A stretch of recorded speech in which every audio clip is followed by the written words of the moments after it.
Bagaimana kalau keajaiban benar terjadi? Shen Yun tidak begitu tertarik dengan dokumen tender itu, tapi demi Qi Gui, dia masih bersedia membuka halaman pertama dari dokumen itu. Setelah beberapa saat melihat isi dokumennya, ekspresi Shen Yun tiba-tiba berubah. Lalu, dengan hati-hati dia membaca dan membolak-balik setengah halaman dari dokumen tersebut, hingga akhirnya menatap Qi Gui dan berkata, "Bos, di mana kau bertemu orang berbakat seperti ini?" Qi Gui hanya terdiam menunggu Shen Yun menyelesaikan ucapannya, dan setelah mendengar semua pernyataan Shen Yun, Qi Gui berkata, "Tendernya bagus." "Bagaimana?" "Iya." Shen Yun mencoba mengatur bahasanya, "Sejujurnya, ada banyak permasalahan dalam dokumen tender ini, tetapi pengetahuan dan kendalinya dalam pasar bisnis, pemahamannya tentang proyek perusahaan kita, dan beberapa idenya, sangatlah cemerlang. Kalau kita mampu menerapkan ide-ide memesona ini dengan sempurna, aku yakin ini akan menjadi salah satu proyek paling populer di China dalam 10 tahun ke depan." Shen Yun tidak sabar dan berdiri, begitu dia masuk ke mode bekerja, dia menjadi sangat antusias. "Bos, beri aku waktu 2 hari, aku akan kembali ke perusahaan untuk membentuk tim, dan membawa timku untuk berkomunikasi dengannya secara langsung." "Baiklah, kau sudah memutuskan?" Qi Gui bertanya dengan sedikit terkejut. Qi Gui dan Shen Yun sudah saling mengenal selama bertahun-tahun, hanya 2 atau 3 kali Shen Yun bisa bertindak begitu impulsif seperti sekarang. Shen Yun mengangguk, dia masih berbicara, tetapi kakinya sudah berjalan menuju pintu. "Bukankah sudah kukatakan sebelumnya, kalau tender tahun ini sepertinya tidak punya titik terang. Tapi sekarang, tender yang sesuai harapanku akhirnya muncul." Setelah kalimat itu terucap, Shen Yun sudah menghilang keluar dari pintu lobi.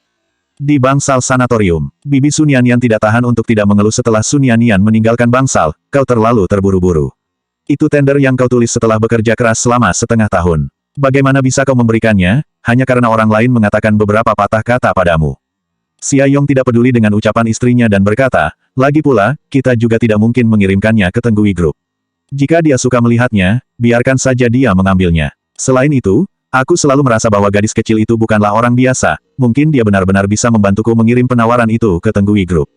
Bibi Sun Yanyan memelototinya, bahkan jika dia benar-benar memiliki hubungan yang baik dengan orang-orang di bidang medis, apa mungkin perusahaan top dunia, seperti Tenggui Group akan melihat seorang mahasiswa kedokteran kecil seperti dia?"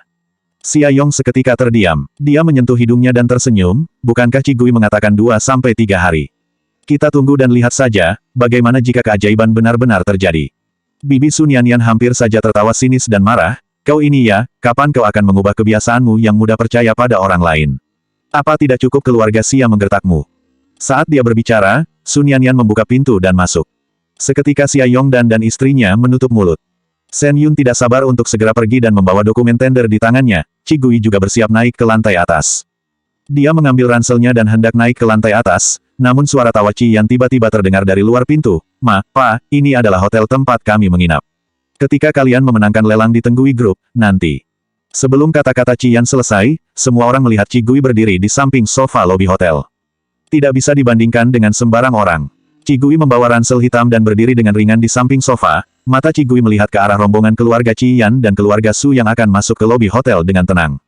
Su Haikang, Yin Xiu Xiu, Qi Changjing, Zhao Yuexiu, Qi Yan, dan bahkan kakek Su mereka semua datang bersamaan dan mengelilingi seorang gadis yang berpakaian hitam yang berada di tengah-tengah rombongan.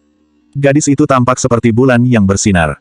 Gadis itu terlihat acuh tidak acuh serta sombong, dia memakai riasan tipis saat datang ke sana. Di sana dia hanya berjalan dan memandangi lingkungan sekitar hotel serta mengabaikan kehadiran keluarga Qi dan keluarga Su yang ada di sampingnya. Qi Gui terlalu malas untuk memperhatikan orang-orang itu, dia hendak berbalik untuk pergi, tetapi Qi Changjing memanggilnya, "Qi Gui." Qi Gui berhenti, karena namanya dipanggil, dia berbalik dan menyapa Qi Changjing dengan sopan dari jauh, lama tidak bertemu. Namun kepada Zhao Yuexiu dan yang lainnya, Qi Gui bahkan tidak ingin melihat mereka. Wajah Zhao Yuexiu menjadi gelap. Qi Changjing juga sedikit malu. Ketika mengobrol tadi pagi, Nona Hai mendengar Qi Yan bercerita bahwa dia tengah menginap di sebuah hotel. Selain itu dia juga mengatakan bahwa hotel tempatnya menginap adalah Hotel Bintang 7 yang sangat terkenal di Beijing. Qi Yan selalu pintar, dan ketika Nona Hai mendengar kata-kata itu, dia segera mengusulkan untuk membawa semua orang ke sini untuk makan siang. Tapi Qi Changjing tidak menyangka akan kebetulan sekali bertemu dengan Qi Gui. Qi Changjing tidak ingin orang tahu bahwa dia memiliki seorang putri seperti Qi Gui. Bagaimanapun, Qi Gui tidak memiliki apapun untuk dibanggakan, dan bahkan ketika mereka bertemu, Qi Gui sama sekali tidak memberikan rasa hormat yang pantas untuk mereka dapatkan. Di depan begitu banyak orang, Qi Changjing merasa sedikit malu. Tetapi karena kehadiran banyak orang, terutama Nona Hai, Qi Changjing tidak bisa jika menganggap Qi Gui seperti putri yang belum pernah dilihatnya. Qi Gui memandang mereka semua dengan ringan, tanpa berinisiatif untuk bicara. Qi Changjing hanya bisa membuka topik pembicaraan lain untuk menghilangkan rasa malu, dan memperkenalkan Qi Gui kepada Tuan Su dan Nona Hai. Ini putri sulung saya, namanya Qi Gui. Su Haikang dan Yin Xiu Xiu telah berurusan dengan Qi Gui sebelumnya, saat mereka berada di kota Nan. Ekspresi mereka acuh tidak acuh dan mereka tidak ingin berbicara. Di sisi lain, kakek Su menatap Qi Gui sekali lagi. Kakek Su merasa, selain dari penampilan Qi Gui yang lembut, dia sama sekali tidak bisa melihat sesuatu yang istimewa dari Qi Gui. Adapun Nona Hai, dia hanya mengangguk sedikit pada Qi Changjing bahkan tanpa melihat ke arah Qi Gui. Qi Yan memperhatikan reaksi semua orang. Melihat kejadian ini, matanya yang awalnya sedikit lemah, berubah menjadi lebih bersemangat. Qi Yan tidak sengaja berkata, ngomong-ngomong, kakak dan Nona Hai sepertinya sudah ditakdirkan bertemu. Kalian berdua memiliki kata, Gui, yang sama di nama kalian. Nama asli Nona Hai adalah Ling Gui. Sejak datang ke kota Beijing, Qi Yan selalu berada di bawah tekanan Qi Gui, dan bahkan Su Qing lebih memperhatikan Qi Gui karena berbagai perilaku Qi Gui yang luar biasa. Kali ini, Qi Yan ingin memamerkan keberhasilan keluarganya dan berkata sambil tersenyum, Nona Hai diundang secara khusus oleh kakek Su untuk membantu kami menulis tender, dan ketika kami berhasil bekerja sama dengan Tenggui Group tahun ini, keluarga kami akan naik beberapa tingkat di kalangan keluarga besar di Beijing nantinya. Setelah berbicara, dia dengan sengaja mengamati ekspresi wajah Qi Gui. Qi Gui bahkan tidak mengangkat matanya. Namun berbeda dengan Nona Hai, yang memperlihatkan ekspresi tidak senang di wajahnya. Yin Xiu Xiu segera menegur, Yan, jangan bicara omong kosong, Nona Hai adalah pacar Tuan Sen dari Tenggui Group, tidak sembarang orang bisa dibandingkan dengannya.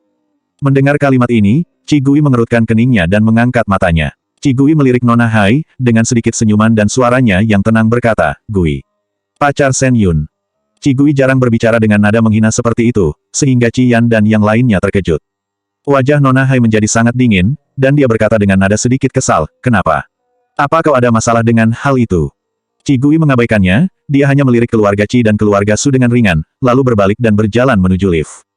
Sebuah lift kebetulan kosong, Qi Gui masuk dan menekan lantai paling atas.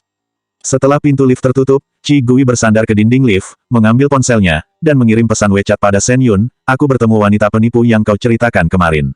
Dia menyebut dirinya sebagai pacarmu. Dia juga mencoreng ESTETIKAKU. Setelah pertemuan, Sen Yun hendak mengirim pesan pada Qi Gui. Namun Qi Gui sudah mengirim pesan pada Sen Yun lebih dulu, apa kau mau aku menjelaskan bagaimana penampilan gadis itu? Lagi pula dia itu pacarmu. Dengan cepat Sen Yun membalas, Bos, berhenti menertawakanku. Aku sangat depresi sekarang. Bahkan jika dia sudah mencoreng reputasiku, dia tidak boleh mencoreng selera estetikaku juga. Hal yang membuat Sen Yun semakin tertekan adalah menurut banyak orang yang sudah tertipu, wajah gadis itu sangatlah buruk. Sudah cukup, aku tidak tahan lagi, ucap Sen Yun dalam hati. Sen Yun dengan cepat mengirim pesan lain, tunggu.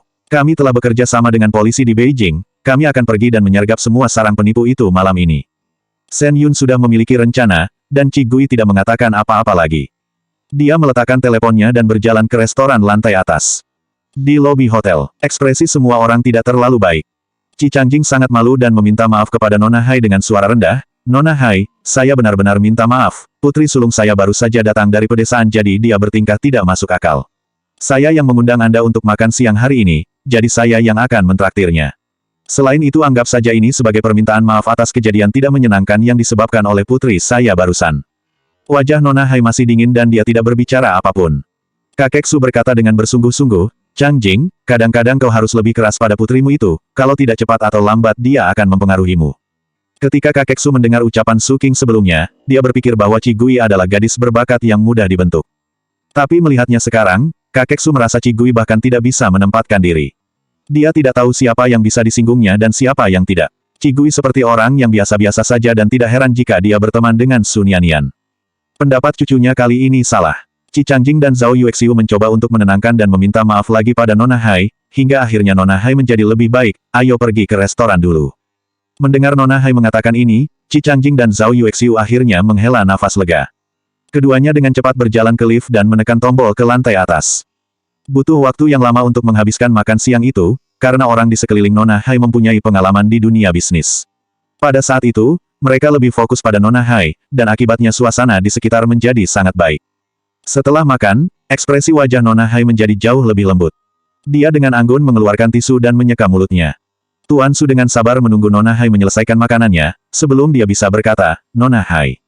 Tepat setelah memanggil namanya, seorang pria berjas dan bersepatu kulit tiba-tiba datang. Pria itu datang dan membungkuk memberi hormat kepada Nona Hai, lalu dia berkata, Nona Hai, Tuan Sang dari Jincheng mengundang Anda datang untuk membicarakan sesuatu malam ini. Penerbangannya sudah dipesan. Mendengar ini, kakek Su memandang Nona Hai dengan heran, malam ini. Lelangnya belum dimulai. Bukankah Anda mau menemani kami untuk berpartisipasi dalam lelang nanti? Sebelum Nona Hai dapat berbicara, pengawal itu berkata dengan dingin, Tuan Su, Nona Hai sangat sibuk. Tinggal di Beijing selama 2 hari ini saja sudah merupakan pengecualian. Bagaimana dia bisa tinggal bersama Anda sampai pelelangan selesai? Tapi, ini, kakek Su ingin mengatakan sesuatu yang lain. Pengawal itu berkata dengan bersungguh-sungguh, tolong jangan mempermalukan Nona Hai. Tuan Sen pasti tidak akan senang jika mengetahui Nona Hai. Su Haikang menghentikan kakek Su dan dengan sopan tersenyum pada Nona Hai dan pengawalnya. Kau salah paham, ayahku hanya berpikir dia tidak bisa menghibur Nona Hai dengan baik, dan dia tidak punya maksud lain. Kalau begitu aku akan mengantar Nona Hai ke bandara. Tidak usah, aku akan ke sana sendiri. Nona Hai berkata dengan dingin, wajahnya seperti tidak senang. Melihat Nona Hai tidak begitu senang, semua orang yang ada di sana tidak berani mengatakan apa-apa, dan hanya bisa melihatnya pergi tanpa bisa melakukan apapun. Ayah, ini, Su Haikang memandang kakek Su dan tidak tahu harus berbuat apa. Tuan Su menghela nafas dalam-dalam, lupakan saja, yang penting tidak ada masalah dengan lelang besok. Ngomong-ngomong, bagaimana dengan Su King? Kenapa aku tidak melihatnya sepanjang hari ini? Yin Xiu tersenyum, kompetisi nasional akan segera dimulai. Dia berada di tempat latihan sejak kemarin, dan dia belum kembali. Tuan Su mengangguk, merasa sangat lega di hatinya. Keesokan harinya, acara lelang Tenggui Grup resmi dimulai. Di dalam bangsal sanatorium, Xia Yong melirik ponselnya dan belum mendapat berita apapun, dia tersenyum pahit, sepertinya kita hanya bisa terus bekerja keras sampai tahun depan. Anda tidak perlu ikut lelang. Sudah selama ini, tapi belum ada kabar dari Qi Gui, sepertinya sudah jelas apa yang aku pikirkan sebelumnya, mungkin ini hanya alasan yang dibuat-buat.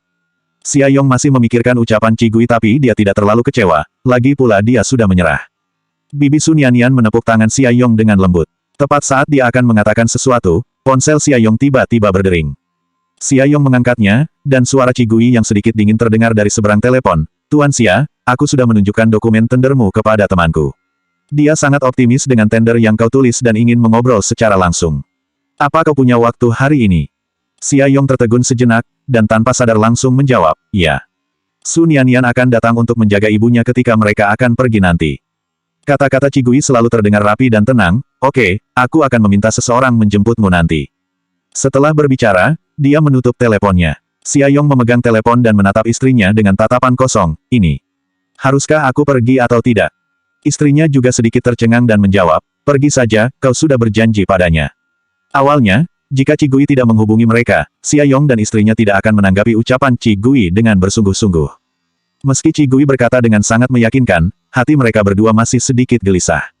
Setelah beberapa saat, Sun Yanyan datang. Xia Yong memberitahu Sun Yanyan tentang masalah ini, terutama karena dia juga ingin bertanya kepada Sun Yanyan apa latar belakang temannya itu. Siapa tahu, Sun Yanyan berkata sambil tersenyum dan melanjutkan ucapannya, karena Kak Qi Gui sudah berkata begitu, maka kau pasti tidak akan kecewa ketika kau pergi ke sana. Dia tidak pernah mengatakan sesuatu yang tidak pasti. Xia Yong tidak menyangka Sun Yanyan menilai Qi Gui begitu tinggi, dan suasana hatinya tiba-tiba menjadi sedikit rumit. Setengah jam telah berlalu, ada suara ketukan di pintu bangsal. Ketukan itu sangat sopan, mengetuk 3 kali dengan ringan. Xia Yong berkata dengan cepat, silahkan masuk. Setelah mendapatkan izin, seseorang itu membuka pintu. Xia Yong melihat ada seorang pria tinggi dengan setelan jas berwarna hitam berdiri di luar pintu dan berkata kepada Xia Yong, halo, saya dikirim oleh Nona Qi untuk menjemput Anda. Bisakah kita pergi sekarang? Pria itu berbicara dengan sopan dan tersenyum, tetapi aura di tubuhnya yang berbeda dari orang biasa langsung menenangkan Xia Yong dan istrinya. Keduanya mengangguk cepat. Silahkan ikut saya. Pria itu membawa keduanya ke sebuah mobil yang diparkir di luar pintu, mengemudi sepanjang jalan selama 2 jam, dan berhenti di depan sebuah hotel. Ketika Xia Yong keluar dari mobil, ekspresinya tiba-tiba berubah. Dia sangat memperhatikan acara lelang ini, dan tentu saja dia tahu bahwa penawaran tahun ini diadakan di hotel ini. Ini adalah, Xia Yong memandang pria di sampingnya, menekan kegembiraannya, dan bertanya dengan suara gemetar, Qi Gui, dia benar-benar menyerahkan dokumen tenderku. Apakah aku bisa ikut perjamuan lelang juga? Aku harus berterima kasih kepada Qi Gui dengan baik. Pria berjas hitam itu memimpin jalan, mendengar ucapan Xia Yong dia meliriknya dan berkata sambil tersenyum, Anda tidak perlu ikut lelangnya. Setelah mengatakan itu, pria itu menekan lift hotel, silakan tunggu di ruangan di lantai 3 bersama istri Anda. Tuan Sen Yun harus menyelesaikan acara lelang sebelum dia datang. Mungkin akan memakan waktu yang cukup lama. Xia Yong tidak mengerti maksud dari ucapan pria itu, maaf, aku sedikit tidak mengerti. Anda akan mengerti nanti. Pria itu tidak banyak bicara, hanya tersenyum. Aula perjamuan lelang ada di lantai 1, dan lantai 3 adalah ruang tamu. Setelah menempatkan Xia Yong dan istrinya di ruangan yang telah dipesan, pria itu pergi. Bagaimana mungkin Xia Yong bisa duduk tenang? Begitu pria itu pergi, Xia Yong pergi ke aula tempat perjamuan lelang diadakan. Istrinya mengkhawatirkannya dan mengikutinya. Begitu keduanya berjalan ke aula, mereka melihat bahwa pintu aula perjamuan telah dibuka, dan semua peserta lelang berjalan keluar ruangan, ada yang berjalan berdua ataupun bertiga. Apa benar itu Shen Yun? Apakah lelangnya sudah selesai? Xia Yong terkejut. Meskipun dia belum memenuhi syarat untuk bisa berpartisipasi dalam lelang ini setiap tahunnya, namun dia masih merasa sangat prihatin tentang hal itu. Di tahun-tahun sebelumnya bukannya butuh minimal 5 atau 6 jam untuk acara lelang ini. Tapi sekarang, baru setengah jam, kan? Xia Yong bertanya-tanya dalam hati. Xia Yong semakin terkejut ketika melihat Su Haikang, Yin Xiuxiu, Tuan Su, Qi Changjing dan Zhao Yuexiu berjalan keluar dari acara lelang. Mereka berlima tersenyum dengan ekspresi puas tergambar di wajah mereka. Melihat Xia Yong dan istrinya berdiri di aula, kakek Su mengerutkan kening dan berpura-pura tidak melihatnya. Namun Su Haikang berjalan mendekat. Dia dan Xia Ling telah menjalin hubungan selama 8 tahun. Ketika dia dalam kesulitan, Xia Yong tidak sedikit mau mengeluarkan usaha untuk membantunya. Yin Xiuxiu menundukkan kepalanya dan mengatakan sesuatu kepada kakek Su, lalu ketika dia melihat Su Haikang berjalan ke arah mereka berdua, Yin Xiuxiu mengerutkan kening dan mengikutinya tanpa mengatakan apa-apa. Pada saat yang sama, Xia Yong dan istrinya juga melihat keluarga Su dan keluarga Qi. Wajah Xia Yong seketika tenggelam, lalu dia berbalik dan ingin pergi. Namun, Su Haikang menghentikannya dan berkata, situasi penawaran tahun ini sedikit istimewa, jangan buang waktu dan uangmu, simpanlah untuk tahun depan. Xia Yong berhenti dan berbalik untuk menatap Su Haikang, apa yang terjadi? Karena Tuan Shen telah memilih perusahaan kami, dia akan menghubungi kami nanti.